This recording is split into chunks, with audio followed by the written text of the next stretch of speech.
acabamos de assistir uma área de ópera barroca. Agora nós vamos assistir uma área de um oratório barroco. Neste período que a igreja ainda dominava com muita força a parte artística das cidades, a vida musical das cidades, durante a quaresma havia a proibição de serem encenadas óperas. Os teatros de óperas eram fechados. O que os compositores buscaram um novo caminho, desenvolveram o oratório, que era permitido pela igreja.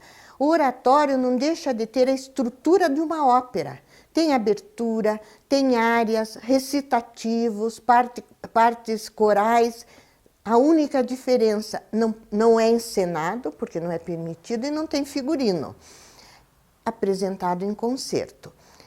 Nesse mesmo período de vida contemporâneo de Bach, de Vivaldi, de Handel, nós vamos ter um compositor alemão, Adolf Hasse, um excelente compositor, jovem ainda, formou-se na Alemanha, luterano.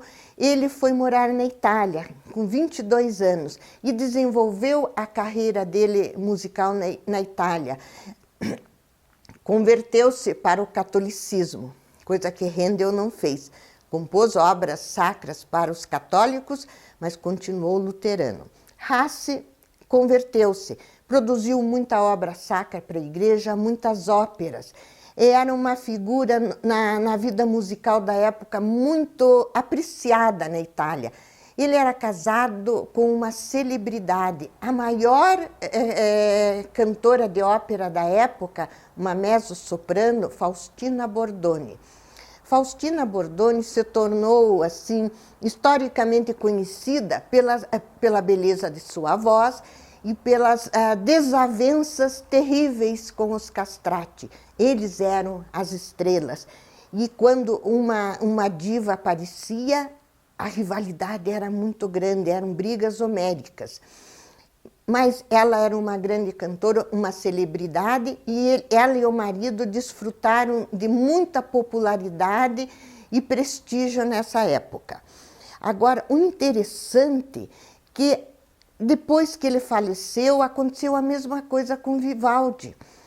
Caiu no esquecimento as obras, caíram no esquecimento as obras de Hasse. Vocês vejam que coisa interessante. Ele só foi redescoberto, as obras dele, algumas, no final do século XX, podemos dizer ontem, porque depois que ele atuou na Itália, mais velho, ele se transferiu para a corte de Dresden e levou todo o seu, a sua bagagem musical de manuscritos, e ele trabalhou na corte de Dresden até morrer, e ficou tudo arquivado em bibliotecas de Dresden. E no bombardeio da Segunda Guerra Mundial, que Dresden foi totalmente destruída, perdeu-se quase tudo. E pesquisas super recentes recuperaram algumas obras dele. São maravilhosas. O que nós vamos ouvir, desculpe, vamos ouvir o oratório São Pedro e Maria Madalena. Conta a história, um diálogo entre São Pedro e Maria Madalena a respeito de quem era a culpa da morte de Jesus. O que nós vamos ouvir é a parte de São Pedro.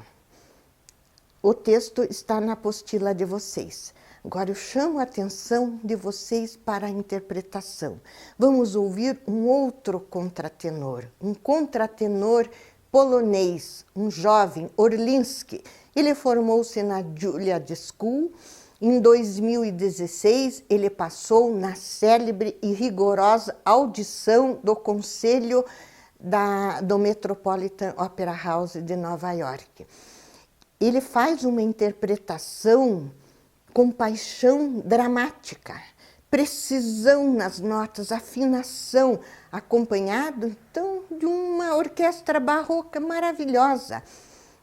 A Pomodoro, criada em 2012, são músicos jovens, cheios de amor, de paixão, de energia, já foram muito premiados. Vocês vão observar que o cravista vai fazer o baixo contínuo, ele se coloca na frente dos músicos. É a posição de execução instrumental de uma ópera, porque quando se apresenta em palco uma obra barroca instrumental, o cravo vai lá para trás e as cordas vêm para frente. Aqui é um momento de uma gravação, mas dentro dos moldes do posicionamento para um oratório, que é o mesmo de uma ópera. Uma maravilha!